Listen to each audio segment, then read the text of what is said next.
Hey everyone, this is going to be my review of the new Half-Life 2 VR mod. The mod is free and will have a public beta release on September 16th.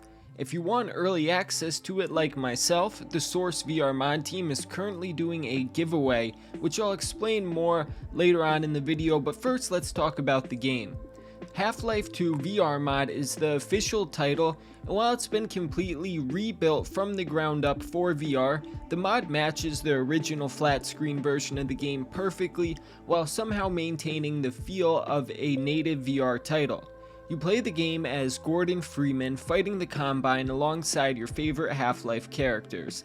So today I'm going to cover every aspect of the game, break it down piece by piece, and give you my full review. So without further ado, let's dive in. While you're not going to forget what reality you're in based on the graphics alone, I was still very impressed, and I believe they're exactly how they should be. The Source engine renders the graphics for optimal nostalgia, and as an unintended prequel to Half-Life Alyx, that's how it should be. Throughout the game I found myself comparing certain assets, and that itself was a lot of fun. The more the game progresses, the more intense it gets. You begin with little to nothing, sneaking around, hoping not to be noticed, but after an accident grabs the attention of the Combine leader, you quickly become an infamous resistance fighter. Rather than the game holding your hand throughout the entire story, you're given the freedom to explore on your own and find the right path. While it can be frustrating at certain times not knowing exactly where you should be going or what you should be doing, the feeling of achievement you get when you do find the right path is a big piece of what makes this game so great. I have not yet completed the campaign, which is supposed to take upwards of 20 hours to complete, but I have found that most of the gameplay, so far at least, is making your way through sci-fi dystopian environments while trying to stay ahead of the Combine, who are doing their best to kill you.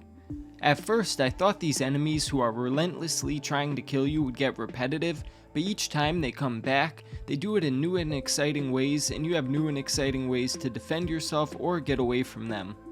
The quality of the voiceover, along with incredible sound effects, add an intenseness to Half-Life 2. Right from the start of the game, you get an incredibly ominous speech from the G-Man, and the sound of his voice alone makes it known you are now in the Half-Life universe. Playing the flat screen version of this, you still hear the audio, but experiencing it in VR is a whole other experience that adds to the overall immersion better than I could even put into words. As a kid, I would have loved this game. Does that mean I should have been playing it though? Probably not. There's no nudity, sex, or drug use, but the story is about trying to liberate the human race against a fascist government, so it's probably best suited to those 13 and older. The ESRB gave it an M rating for blood, gore, and intense violence, but what do they know? The minimum GPU required for this game is a GTX 1060, but the recommended GPU is a GTX 1080.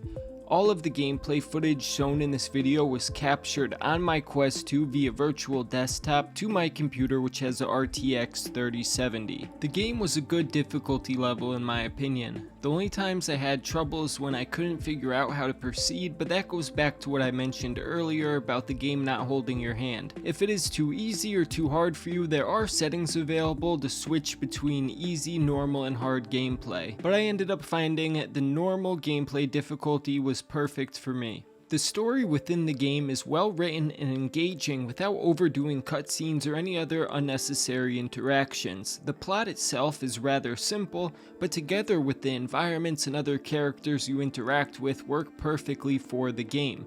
Half-Life 2's writer, Eric Walpa, won the Game Developer's Choice Award for Best Writing in his contributions to Psychonauts, and eventually ended up writing for Half-Life Alyx as well. The game's length obviously varies depending on your playstyle. If you're more of an explorer like myself, the campaign mode can last around 20 hours. If completing main objectives is all that matters to you, then it could be finished in about 10 to 13 hours. The only bug I noticed so far was when picking up certain items, they'll sometimes glitch out. I also had some trouble climbing ladders at first, but that was fixed by turning off immersive ladder climbing in the settings. This is also still a beta, so over time it should become increasingly polished. Any headset that can run Steam VR should be good to go. While the Quest could theoretically run Half-Life 2 standalone, according to the mods at least, there is no legally available Android port of the Source engine which would be required. So for now at least you'll need a VR ready gaming PC to play it. The mod is free, but you will have to own the Steam version of Half-Life 2. Currently it's selling for $9.99, and it often goes on sale for even cheaper. I hope the Source VR mod team starts accepting donations. They really deserve to be paid for their years of work. VR is becoming a lot more mainstream, and with that, countless games are being released on almost a daily basis. To come across a great one like this is one of the best feelings.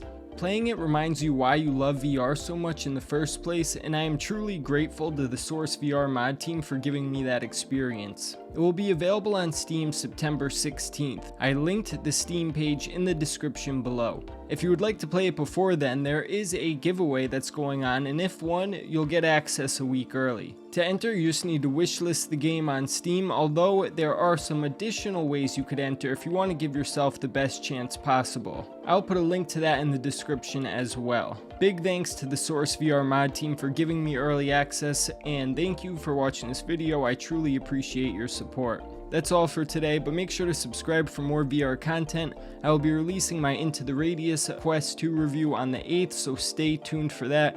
And until then, have a great week.